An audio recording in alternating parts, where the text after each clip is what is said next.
चलो देखते हैं मूवीज में साउंड इफेक्ट बनते कैसे हैं। तो सबसे पहले जब किसी मूवी में आइस पर चलने की आवाज निकालनी होती है तो उसे बनाने के लिए कोयले पर ऐसे चलकर उस आवाज को बनाते हैं।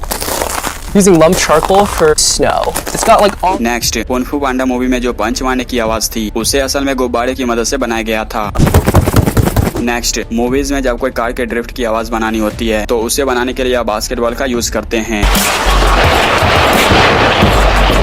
नेक्स्ट, मूवीज में बर्ड के पंखों को फरफराने की आवाज बनाने के लिए या कपड़े को मोड़कर हिलाकर कुछ इस तरह से बनाते हैं।